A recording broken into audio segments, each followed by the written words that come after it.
It was 4:11 in the afternoon on the 26th of August, 1944, somewhere in the green dark of northern Sumatra, and a 23-year-old American corporal named James Calloway was kneeling in the mud with the muzzle of his own rifle pointed at a woman's chest. She was German. She knew exactly what that meant. Every officer she had ever served under, every newspaper that had ever reached the U-boat base at Sabang had told her the same thing about the Americans. They did not take prisoners in the jungle. They did not bother. And so she did not beg. She lifted her chin, looked straight down the barrel of that rifle, and waited for the boy on the other end of it to do what every story said he would do. He didn't. What Corporal James Calloway did instead, in the next 90 seconds and over the 4 days that followed, would travel across 2 oceans. It would be whispered in a German naval hospital, repeated in the wardroom of a U-boat, carried by a chaplain across the front, and eventually it would reach the ears of men in field gray uniforms thousands of miles away, men who had been told their entire lives that the enemy was a beast. It shocked them, not because it was violent, because it wasn't. This is the story they tried to bury, the story of one American soldier, one German woman, and a single decision made in a jungle at the bottom of the world. By the end of it, you'll understand why hardened veterans of the Wehrmacht went quiet when they heard it, and you'll understand why, 80 years later, it still matters. Hit that subscribe button if you believe stories like this deserve to be remembered. Let's begin. A war you never learned about in school. When most of us picture the Second World War, we picture the obvious places: Normandy, Stalingrad, Iwo Jima, the cold gray beaches and the frozen steppe. Almost nobody pictures Sumatra. But here's something the history books skim right past. While the great battles raged in Europe and the Pacific, there was a quieter, stranger war being fought at the very edge of the map, in the steaming jungles and coral harbors of Japanese-occupied Southeast Asia. And in those harbors, flying a flag you would never expect to see 8,000 miles from Berlin, were German submarines. They called them the Monsun boats, the Monsoon Group. Long-range U-boats, the big Type 9D cruisers, sent halfway around the planet in 1943 and 1944 to work alongside their Japanese allies. They operated out of Penang, out of Batavia, and out of a fortified island base at Sabang off the northern tip of Sumatra. German engineers serviced their hulls in tropical heat. German radio men sweated through uniforms never designed for the equator. German doctors and nurses ran the little naval infirmary that patched up crews wrecked by months underwater. Let me give you a sense of just how strange this was. The big Type 9 D2 boats that made up the Monsoon Gruppe were among the longest-ranged submarines anyone had ever built, nearly 87 meters of steel, designed to cross oceans, crewed by men who would spend the better part of a year inside a sweating iron tube. They left the U-boat pens at Lorient and Bordeaux on the French Atlantic coast, slipped past the Allied hunting grounds of the South Atlantic, rounded the Cape of Good Hope, and crossed the entire Indian Ocean to reach a base built in coral and jungle. Of the dozens dispatched, fewer than half ever arrived. The rest were swallowed by the sea and by Allied aircraft along the way. To serve in the Monsoon Gruppe was to have already survived a death sentence just getting to work, and the base itself, Sabang, on the island of WWII, off the northern tip of Sumatra, was a fortress of contradictions. German technicians worked beside Japanese sailors who didn't trust them and whom they didn't trust back. The heat rotted everything: rubber seals, food, morale, men's minds. Tropical ulcers ate through skin. The humidity corroded the delicate instruments that kept a submarine alive. And into that improbable place, the Reich had sent a small medical staff to keep its crews fit to fight. That's the part almost no one remembers. There were German women there too, not many. a handful of Red Cross nurses and naval auxiliaries who had volunteered or been posted to the loneliest outpost the Reich ever held. They were as far from home as a human being could possibly be in 1944, closer, by the map, to the South Pole than to Berlin. One of them was a 26-year-old nurse named Martha Hoffmann. Keep her name in your mind. By the end of this, half the German military in the theater would know it. They would know it the way you know the name of someone who changed how you saw the world. The lie that both sides believed. Now, before we go any further, you need to understand the most important thing in this entire story, and it has nothing to do with weapons or submarines or jungle.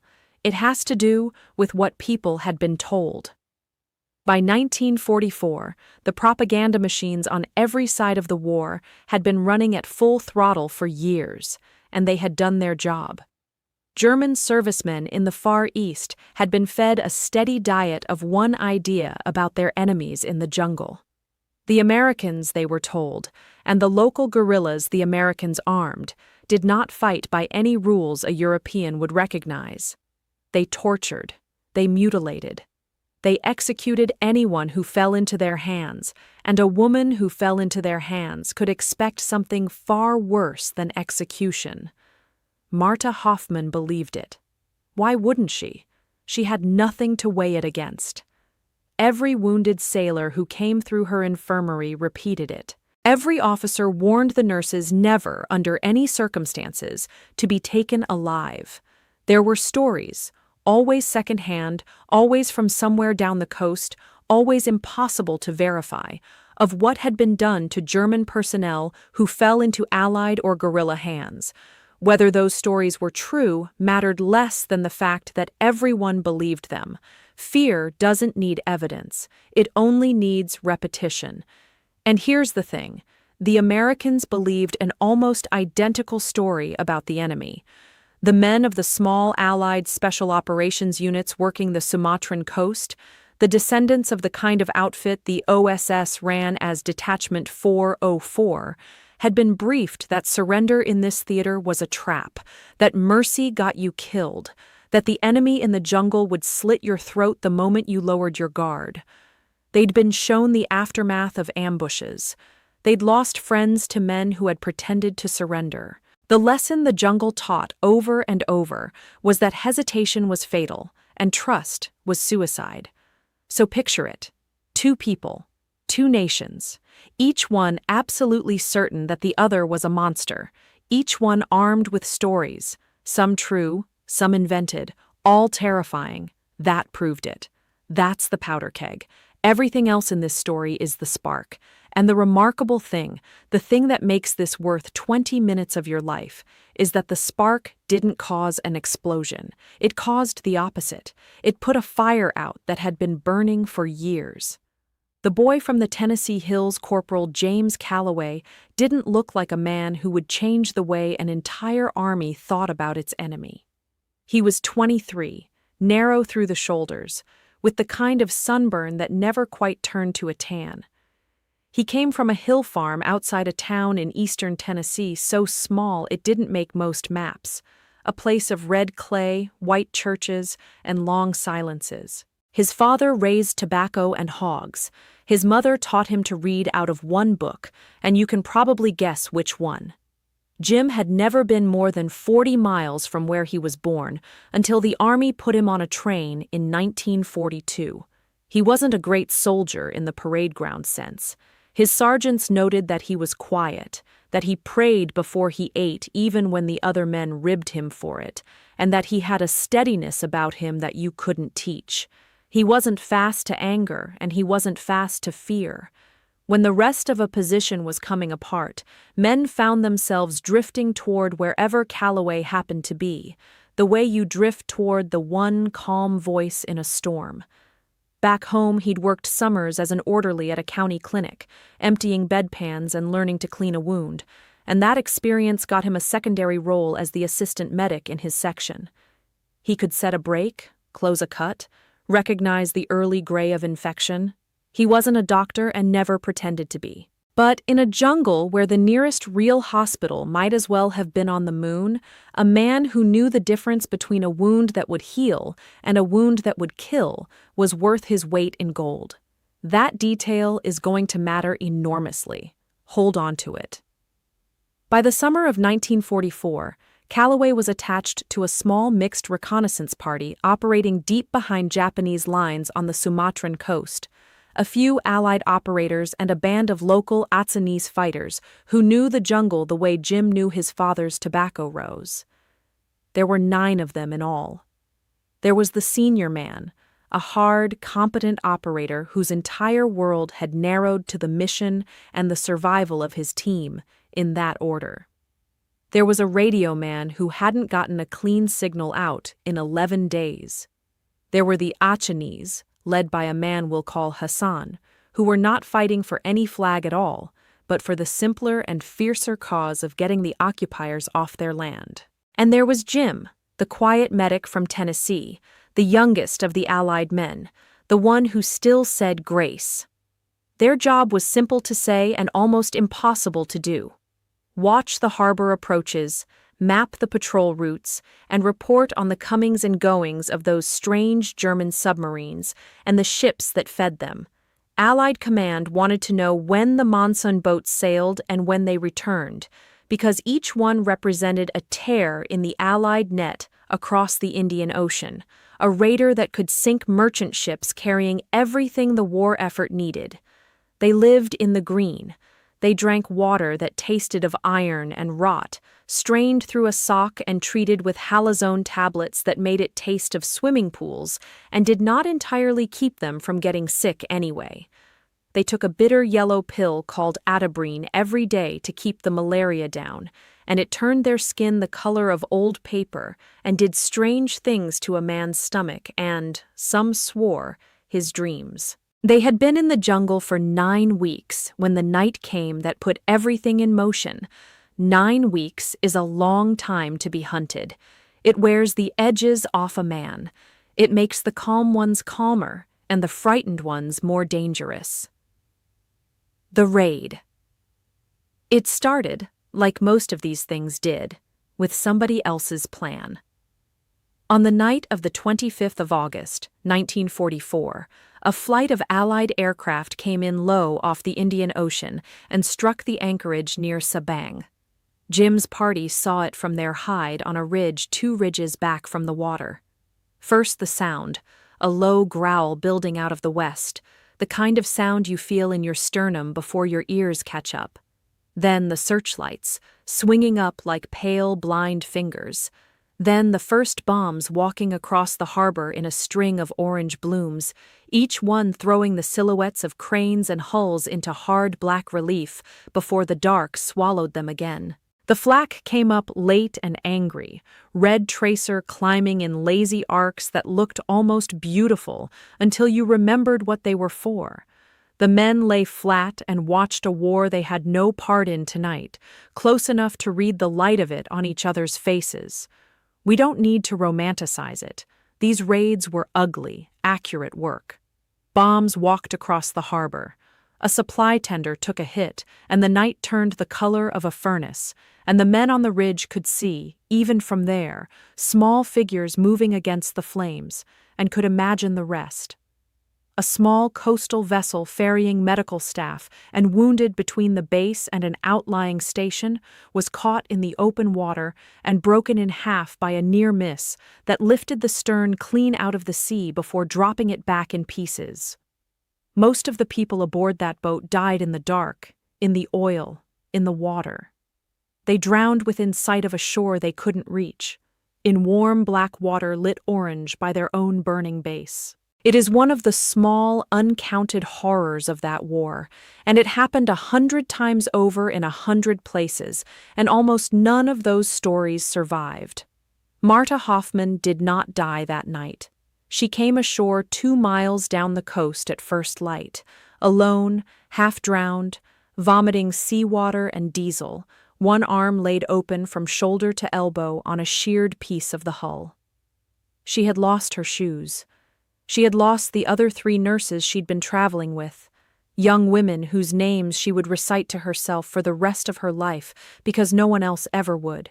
And she had, without knowing it, washed up almost exactly inside the patrol box of Corporal Calloway's recon party.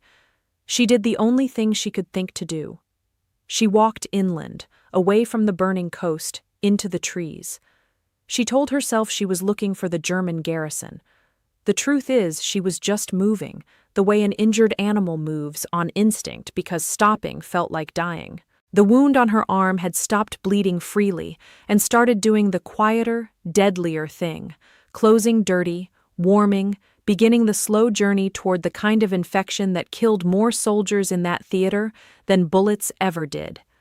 She made it less than a mile before the fever from that wound and the exhaustion and the shock brought her down onto her knees in a stream bed, in cool, running water that felt, in her last clear thought, like the kindest thing the world had offered her in days. That's where Jim Calloway found her. The moment everything hung on, it was 4:11 in the afternoon. He told the story the same way for the rest of his life, and he always knew the time because he'd checked his watch 10 minutes earlier and the number stuck.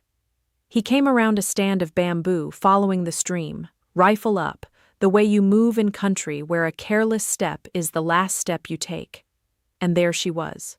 A woman in a torn gray uniform, soaked, gray-faced with fever and blood loss, kneeling in the water with her good hand pressed against a wound that had gone the wrong color.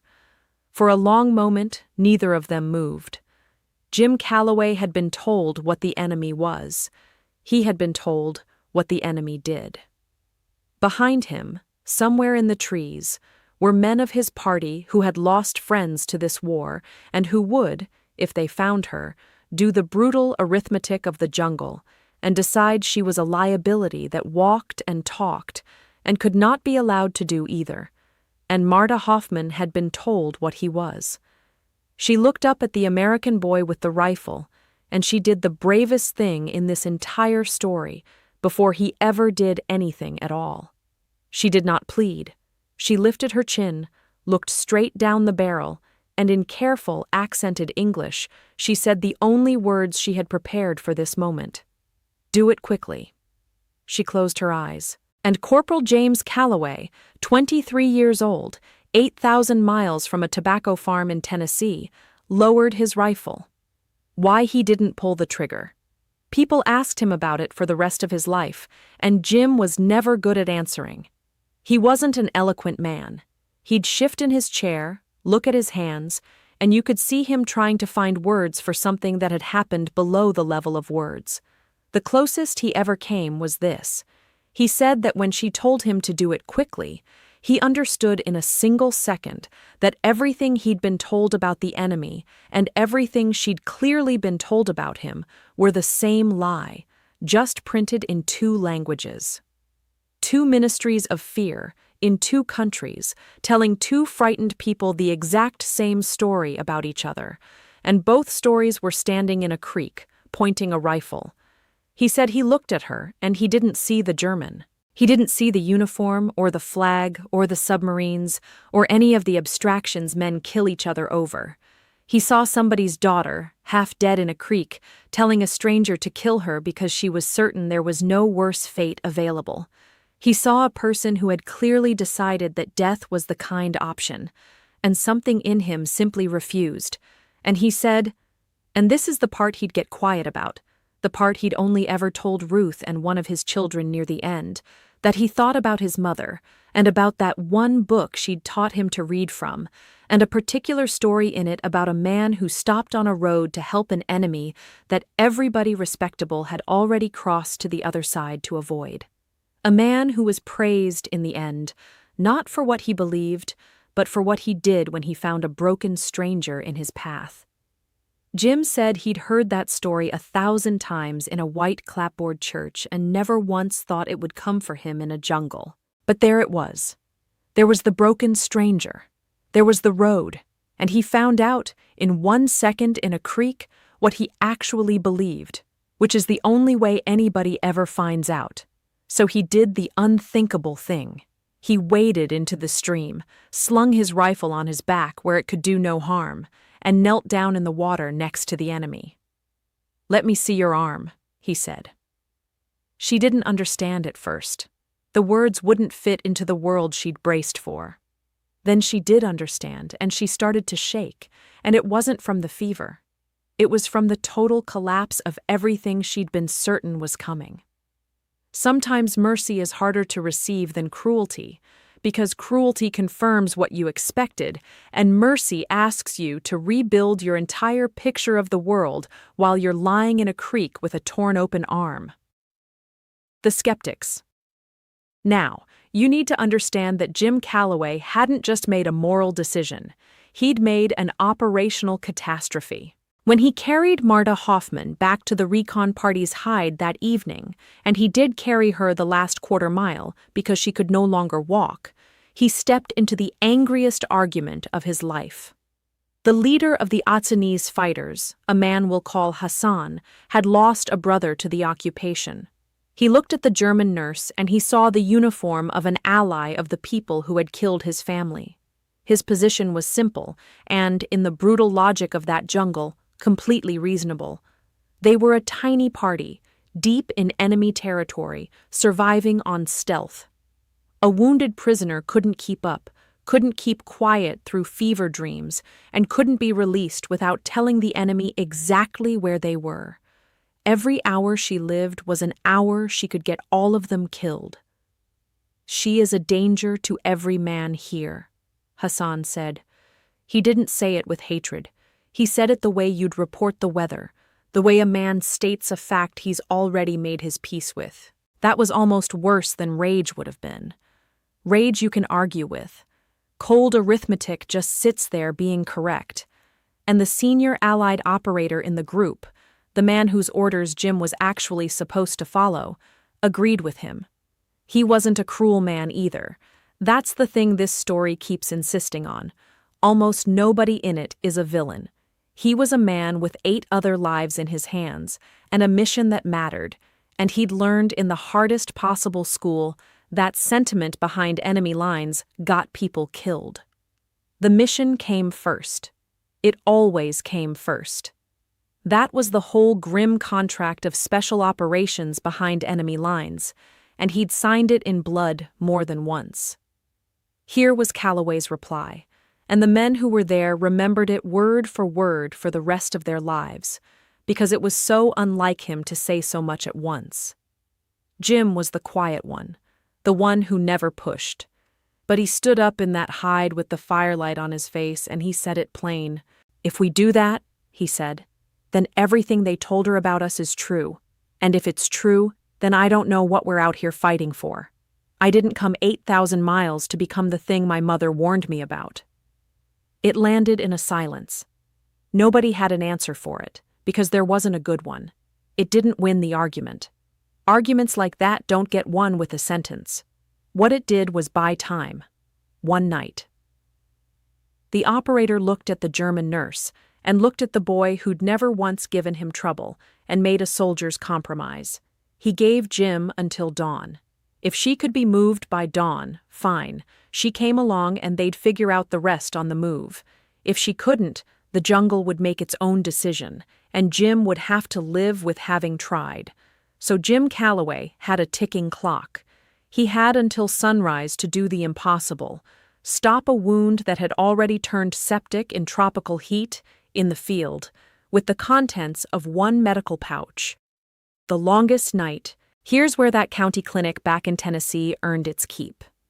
The wound on Marta's arm was deep, ragged, and badly infected, the kind of thing that killed people routinely in 1944, even in a real hospital with real surgeons and real sulfa drugs.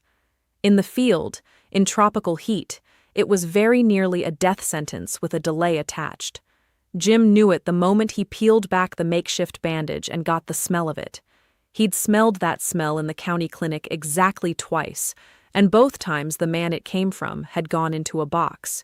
He had no real surgical kit. What he had was a small store of sulfanilamide powder, a curved needle, a length of suture thread gone slightly green from the damp, the last of the unit's clean water, a tin cup he could boil things in over a hooded flame that wouldn't show through the trees, and the contents of his own head. He laid it all out on a square of oilcloth, the way a man lays out the tools of a trade he half trusts himself to practice. He cleaned the wound first, and that alone took the better part of an hour. He flushed it with boiled water cooled to where it wouldn't scald, picked out the grit and the threads of uniform driven into the flesh, cut away what had already died. He did it the slow, methodical way he'd been taught, and Marta, who as a nurse knew exactly how bad it was, exactly how much it was going to hurt, and exactly how many ways it could still kill her, bit down on a strip of cloth and let him. That took a kind of courage most of us will never be asked for. And then something happened that neither of them expected. She started talking him through it. Her English was broken, but her medicine was not. She told him where the bleeders were before he found them. She told him, through gritted teeth, that he was leaving too much space between the sutures and the edges would gape and weep. She told him to cut away more of the dead flesh than he wanted to, because a coward's cleaning of a wound like this was the same as no cleaning at all. 2 enemies, in the dark, 4 hands working on the same wound, neither of them able to do it without the other. He'd ask a question with his eyes, and she'd answer it with a word. Somewhere in that hour they stopped being an American and a German and became simply 2 people trying to keep a third person, her, alive. There's a detail here I love because it's so human it almost hurts. At one point, around midnight, Marta, drifting in and out as the pain and the fever pulled her under and let her surface, asked him for his name. He told her, James, Jim. And she said, in that careful way of hers, that her father was named James too, only they said it Jakob where she came from, and that he was a watchmaker in a small town, a patient man who could take a thing of 100 tiny pieces and make it keep perfect time, and that he would not believe where she was or what was being done to her arm by an enemy's hands. Jim said his father raised hogs and tobacco, and wouldn't believe it either. He said his father thought anywhere past Knoxville was a foreign country, and the 2 of them, the American and the German, the enemies who had been told to fear each other above all things, laughed, quietly, carefully, the way you laugh when laughing too loud could get you killed, with a sutured arm between them and a Japanese-held coast at their backs. It was, Marta said decades later, the strangest and most human moment of the entire war for her, laughing about their fathers with the boy who was supposed to be a monster in the worst night of her life. He packed the closed wound with sulfa powder, dressed it, splinted the arm against her body, and then sat with her through the small hours, because there was nothing left to do but watch and wait and see whether the fever would peak or kill. He gave her water in sips. When she shook, he laid his own jacket over her. He talked, low, about nothing, the farm, the hills in autumn, the way frost looked on the tobacco in the morning. Not because she needed to know any of it, but because a human voice in the dark is its own kind of medicine. By dawn, the fever had broken. Not gone, broken. The crisis had passed. She was weak as a kitten and the arm would need watching for days, but she could stand. She could, with help, walk. She had made the deadline. Barely. The jungle's decision was postponed. The enemy nobody expected to share. But the moment Marta could walk was the moment a new and much larger problem arrived. Because here's the thing this story keeps reminding us. In that jungle, the line between enemy and ally was not the line either of them had been taught. A Japanese patrol, a strong one, a full platoon, working the same coast hunting for the recon party that had been reporting on the harbor, crossed their trail on the morning of the 27th. Suddenly the math changed completely. The American party and the lost German nurse were not each other's greatest danger anymore. The occupying force hunting both of them was. To the soldiers of that patrol, a German naval nurse and an American operator were exactly the same thing. enemy in the wrong place to be dealt with. War does this. It scrambles the picture until the only people who understand your situation are the people you were told to hate. The recon party split to evade and exfiltrate toward a coastal pickup point 30 kilometers south. 3 days' brutal movement through swamp and ridge. And the cruel irony was this. The safest place for Marta Hoffman, the German, was now in the company of the Americans she'd been taught would murder her. Alone, she'd be run down by the patrol within hours. With them, she had a chance. The senior operator made the call, and it was a colder version of Jim's own argument. Leaving her now meant she'd be captured and questioned, and a feverish prisoner talks. Bringing her meant a slim shot at handing her off near the German-influenced coastal zone in the south. So she came, not out of mercy this time, out of necessity. Jim didn't care which it was. She was coming. That was enough. 3 days I want to slow down here, because the next 3 days are the heart of this whole story. And I want you to hold 2 things in your mind at once, the way this story demands. On one hand, there's the tiny, intimate truth of it, a few exhausted people helping each other through a jungle. On the other hand, there's the enormous backdrop they're moving through. Out beyond that tree line, the largest war in human history was grinding toward its climax. Paris was about to be liberated. The Eastern Front was a meat grinder swallowing divisions whole. Whole cities were being erased from the air. Against all of that, what does it matter that one American got one German nurse through one stretch of jungle? By the cold accounting of strategy, nothing. It changed no battle. It moved no front. But that's exactly the point, and it's the point the master storytellers of every war have always understood. The war was made of millions of these invisible moments, and history only ever records the loud ones. For every event that got a date and a monument, there were 10,000 that happened in the dark between 2 people and were never written down. This is one of the few that survived. And it survived precisely because of what it did to the people who heard it, which means that this small, strategically meaningless act ended up traveling farther and lasting longer than most of the battles that filled the headlines. Hold that paradox. We'll come back to it. They moved at night and lay up in the green heat of the day. The jungle in that part of Sumatra is not the postcard jungle. It's a wall. Rattan thorn that opens your skin with every step, leeches in the swamp crossings, rain that comes down so hard it sounds like applause, and then stops in an instant into a silence that's worse, because in the silence you can hear the patrol. Marta couldn't carry much, but she carried what she could, and it turned out the nurse was the most useful person in the party after Jim himself. When one of the Achinese fighters went down with a swamp water fever, it was Marta, the prisoner, the enemy, who knelt over him through the worst night and brought him through it. Hassan watched her do it. The man who had argued, calmly, for her death 3 days earlier, watched the German nurse save the life of one of his own. He didn't say anything, but the next time they stopped, he handed her a piece of dried fish from his own ration without a word. In the economy of that jungle, that was an entire speech. There's a moment on the second night I have to tell you about, because it's the one that, years later, Marta said she could never get through telling without stopping. They were lying up on a ridge, the patrol close enough that they could hear the occasional snap of a branch below. Nobody could move. Nobody could speak above a breath. And Marta started, very quietly, to come apart. The fear, the exhaustion, the wound, the sheer impossibility of where she was, all of it at once. Jim couldn't say anything. Sound would kill them all. So he did the only thing he could. He reached over in the dark and put his hand over her hand, the way you'd steady a frightened animal, and he held it. Not romantic. Don't make it that. It was simpler and bigger than that.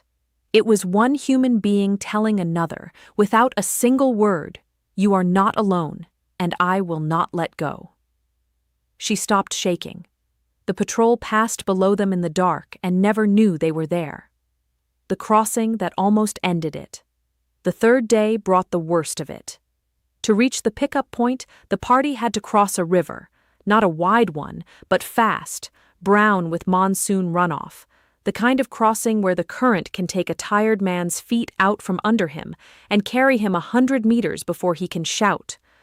And the only practical place to cross was a gravel bar that lay, with the perfect cruelty of these things, in full view of a trail the Japanese patrols used. They waited for the gap. The senior operator timed it the way you time a held breath. When the patrol's rear element disappeared around the bend, they moved, strung out, one at a time, low and fast across the bar and into the water. Marta went in the middle of the line, between Jim and Hassan, because the splinted arm meant she could only manage one hand on the rope they'd rigged. She was halfway across, chest deep in that cold, pushing brown water, when she went down. The current caught the splinted arm, spun her, and pulled her off the rope. Here is the moment.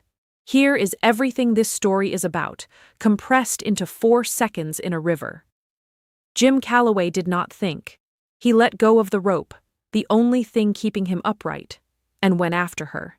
He got a fist in the collar of her uniform and hauled, and for a long, sickening moment, the river had them both, 2 enemies tangled together in the brown water, going downstream toward God knew what. It was Hassan, the man who had argued for her death 4 days before, who threw himself flat on the gravel bar, caught Jim's wrist as it swept past, and held against the current, against the weight of 2 people, with the trail and its patrol a stone's throw away, and the whole crossing about to come apart in noise.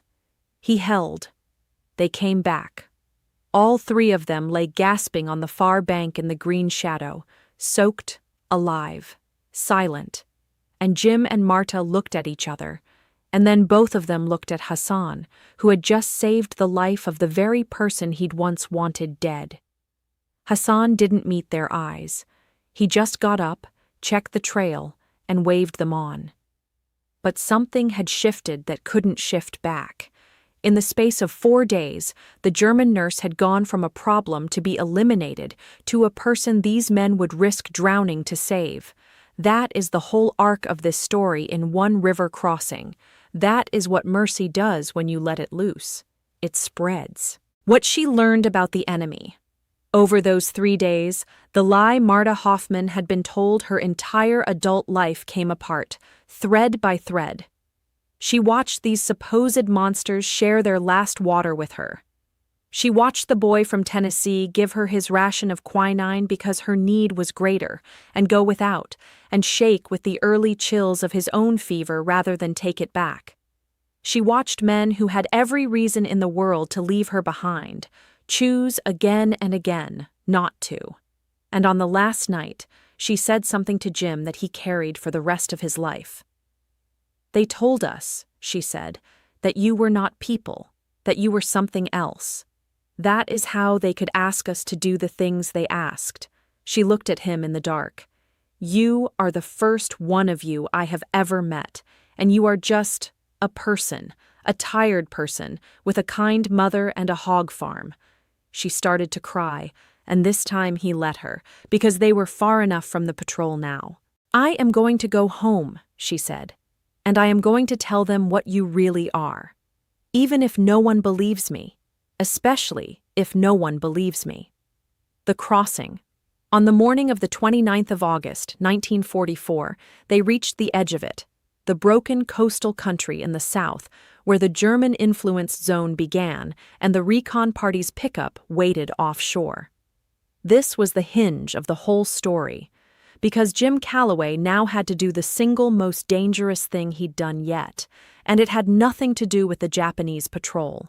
He had to walk a German nurse to the edge of friendly German territory and let her go, which meant deliberately exposing himself, an Allied soldier in enemy uniforms country in the open, to hand off the enemy. One nervous sentry, one trigger pulled too early, and the boy who had refused to kill the German would die at German hands for the crime of saving her. His own people told him not to. "Send her the last 100 yards alone," they said. "You've done enough. Don't die at the finish line for a piece of theater." He went anyway. He walked Marta Hoffman to within sight of a German naval picket in the gray light of that morning, with his hands open and empty and his heart going like a drum. Every step across that open ground was a small eternity. He could feel his own people watching from the tree line behind him, certain they were about to watch him die for nothing. He could see the picket ahead stiffen, then move, then bring weapons up. He kept walking. He kept his hands wide. He had decided, somewhere in the last 4 days, that he had not come this far to hand a wounded woman the last 100 meters of fear alone, and he was not going to change his mind now just because changing it would keep him alive. And when the picket spotted them and challenged, weapons coming up, voices sharp with the particular terror of men who think they're being ambushed, it was Marta who threw herself between her own countrymen's rifles and the American. Marta who stumbled forward on legs that barely held her and screamed at them in German to hold their fire. "Hold their fire. This man is the reason I am alive. Lower your weapons. In God's name, lower them." She put her own body, her own torn-up body, between the boy from Tennessee and the guns of her own nation. After everything, it was the German woman who shielded the American soldier. For 3 seconds, the entire war balanced on whether one German sentry believed one hysterical, mud-caked, blood-stained nurse who'd come stumbling out of the jungle with an enemy soldier at her side and a story too strange to be anything but true. 3 seconds. A long time, when fingers are on triggers. Long enough for everything to go wrong. Long enough for some frightened boy in field gray to decide the safe thing was to fire. He believed her. The rifles came down. And there, on a beach at the bottom of the world, an American soldier and a German nurse stood facing each other for the last time. 2 enemies who were not enemies, while 2 nations' worth of men held their breath around them. She tried to thank him. She didn't have the words. No one would. He just nodded, the way men from those Tennessee hills nod, and he said, "You get home. You tell your father a Calloway said hello." Then he turned around and walked back into the jungle, and Marta Hoffman walked into the arms of her own people, and the story, the real story, the one that mattered, was only just beginning. How a story becomes a legend. Here's the part the title promised you. Here's why the whole German army was shocked. When Marta Hoffman walked back into the German naval base, she was not a quiet woman about what had happened to her. She was a nurse who had just had her entire understanding of the enemy demolished, and she did exactly what she'd promised Jim she would do on that last night in the jungle. She told everyone. She told the doctors who treated the arm Jim had sutured, and they marveled, professionally, at the field surgery, and asked who had done it, and went silent when she told them it was an enemy soldier with a county clinic education and a tin cup. She told the U-boat crews who passed through. She told the officers who debriefed her and expected a horror story and got, instead, a story about mercy that made them deeply, visibly uncomfortable because it contradicted everything the propaganda required them to believe. And the thing about a true story is that it has weight. It travels differently than a lie. A lie has to be pushed. It needs a ministry and a printing press and a man with a microphone. The truth just rolls downhill, from one teller to the next, and it picks up speed. The Sabong base talked. You have to understand what a story like this was, in a place like that. These were men and women living at the absolute end of the supply line, half forgotten by Berlin, sick and bored and frightened, starved for anything that wasn't the same gray routine of survival. And here was a story with everything: a shipwreck, a jungle, a beautiful and terrible 4 days, an enemy who turned out to be the opposite of everything they'd been promised. It spread through that base like fire through dry grass. The U-boat crews carried it next. A submarine returning to Europe is a sealed world for 3 months, and the men in it talk, and they talk about what they heard before they sailed. So the story went into the steel tubes at Penang and Batavia and rowed them around the Cape, surfacing in wardrooms and mess decks an ocean away. A German liaison officer attached to the naval mission wrote about it in a letter that, by the strange arithmetic of war, was more likely to survive than the man who wrote it. Chaplains heard it and found in it the thing they were always looking for and rarely found in that war: proof that the better angels hadn't entirely abandoned the field. By the autumn of 1944, the story of the American who pulled a German nurse out of a jungle stream and refused to do the thing everyone knew Americans did. The story had jumped from the Navy to the Army, from the Far East toward Europe, from a coral base nobody had heard of toward the Great Gray Front, where the real war was being decided. It was carried in letters and wardroom conversations and the irreplaceable currency of soldiers everywhere. Did you hear what happened to that nurse out in the islands? It is impossible, 80 years later, to map exactly how far it traveled or how many men heard it. But that's almost the point. A story like that doesn't have a border. It goes wherever a frightened, decent person needs to hear that decency is still possible. Why it shook them. Now, why did it land so hard? Why did veteran soldiers go quiet? Because of the lie. Remember the lie, the one both sides believed. The propaganda that told German servicemen the enemy was not human, was a beast, would do unspeakable things to a captured woman. That lie wasn't just an insult, it was load-bearing. It was part of what let frightened men do terrible things, because if the enemy isn't a person, then there are no rules, and if there are no rules, then anything is permitted. And here came Marta Hoffman's story, which did something an artillery barrage could never do. It pulled out the load-bearing wall, because if the enemy was a person, if an American boy would wade into a stream and risk his own life and his mission and his place among his own comrades to save a German woman he'd been told to kill, then every soldier who heard that story had to look at his own assumptions and ask a question that no army wants its men asking. What else have they been telling me that isn't true? That's the shock. It wasn't horror. It was the far more dangerous thing. It was doubt, the human, decent kind of doubt that propaganda exists to destroy. Think about what it was like to be one of those men hearing it. Picture a German infantryman, not in the islands, but back in Europe, on the long retreat, cold and beaten and certain of nothing, except that the enemy closing in on him was the merciless thing he'd always been told. And then a letter reaches him, or a comrade leans over in a foxhole and says, "Did you hear about the nurse out in the East?" And he hears this story, and for the first time in years, a small, treasonous thought slips past all his defenses. If that's true, if even one of them is like that, then what am I actually afraid of? And who has been lying to me, and why? That thought is poison to a war machine. Armies run on certainty. They need their soldiers to believe the simple, useful version of the world, the one where we are good and they are evil, and the rules only protect us.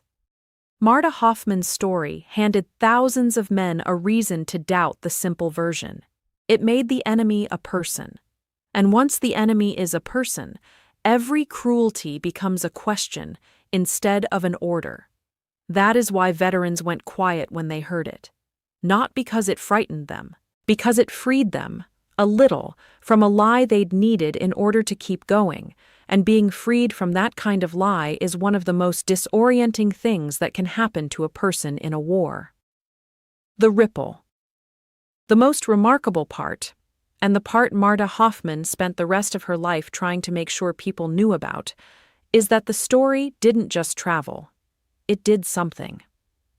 There was a German officer in the theater, a man whose name comes down to us only as a Korvettenkapitän named Reinhardt, who heard the full account from Marta herself, not the third-hand legend, but the real thing, from the woman who lived it, with the scar on her arm to prove it.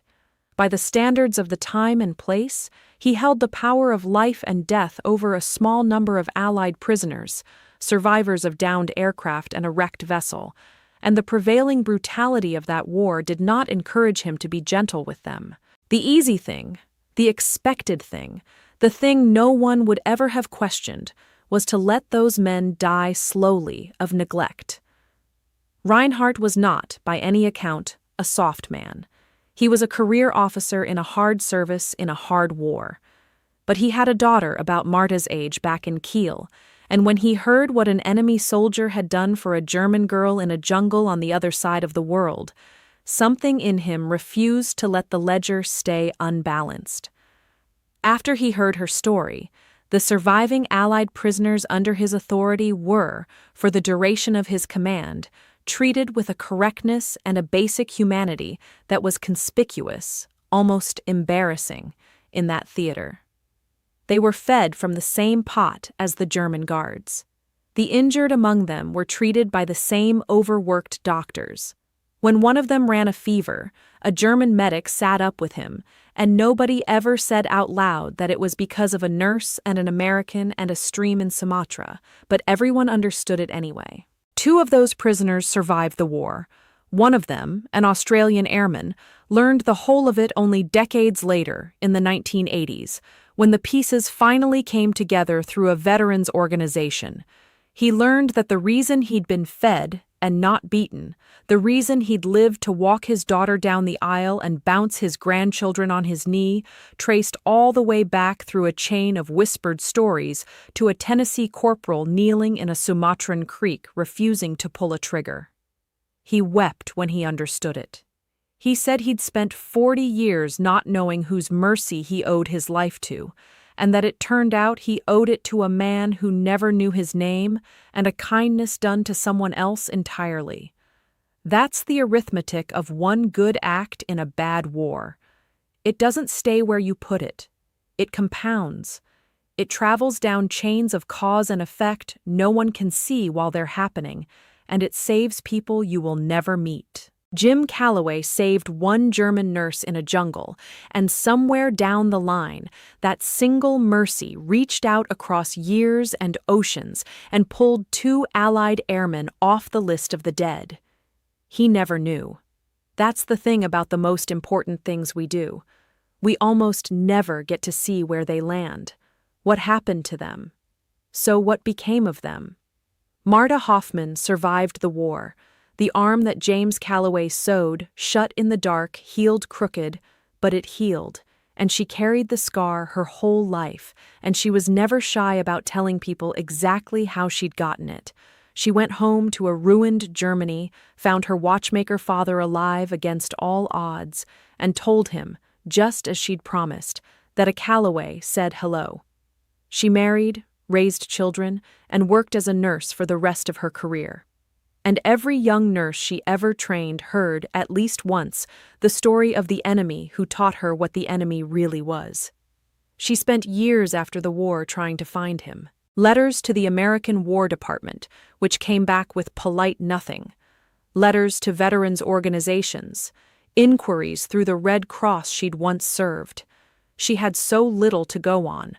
A name, Calloway, a state, Tennessee, a single afternoon 8,000 miles from anywhere, and the memory of a boy who said his father raised hogs. For years it was like trying to find one specific raindrop after a storm. But Marta Hoffman was not a woman who gave up on things. She had walked out of a sinking sea and a jungle. A filing system did not frighten her. James Calloway survived too. He came home to the hills of eastern Tennessee, went back to the farm, married a girl from 2 valleys over named Ruth, raised 3 children, and almost never talked about the war. His children knew he'd been in the islands, and not much more. There was a tin box on a high shelf they were not to touch, and once, when his youngest found a curved surgical needle in it and asked what it was for, he just took it gently from her hand, put it back, and said some things were for keeping, not for telling. He was the kind of man who genuinely seemed to believe he hadn't done anything remarkable, that anybody would have done the same, which is, of course, both completely untrue and exactly the thing that made him able to do it. The men who think mercy is unremarkable are the only ones reliably capable of it. they found each other once. In the 1970s, after years of Marta's searching and a chain of lucky connections through a veteran's newsletter that ran a small notice, German nurse seeks American soldier, Sumatra, 1944, name Calloway, a letter finally reached a quiet farm in Tennessee. Ruth carried it out to the field where Jim was working and watched him read it standing up, and she said later that she saw her husband of 30 years cry for the first time in her life, right there between the tobacco rows, holding a letter from a woman in Germany.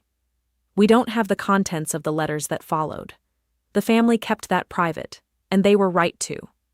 We only know that they corresponded, the German nurse and the American farmer, for the rest of their lives, two old people on opposite sides of the world who had once been told to fear each other above all things and who had instead saved each other in a jungle. They never met again in person.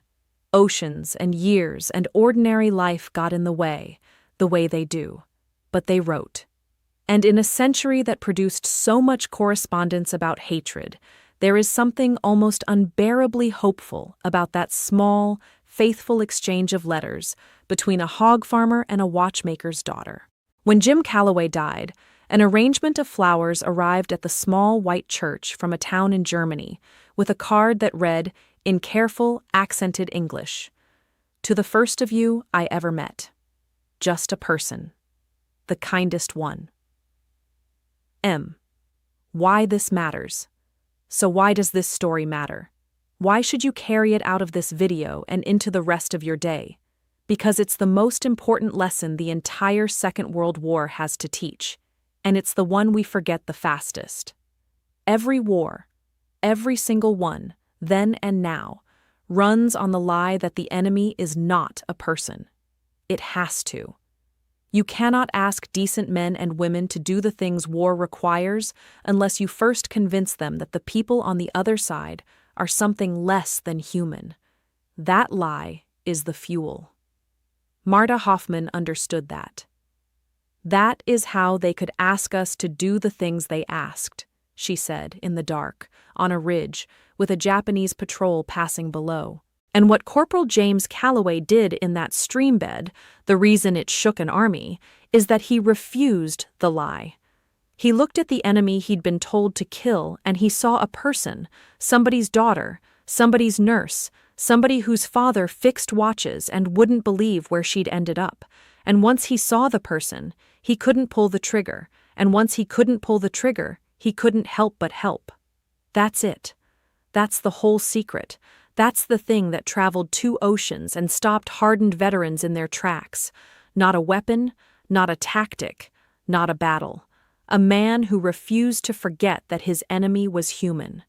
The historians will tell you the war was won by industry, by code breaking, by the long machinery of nations. And they're right.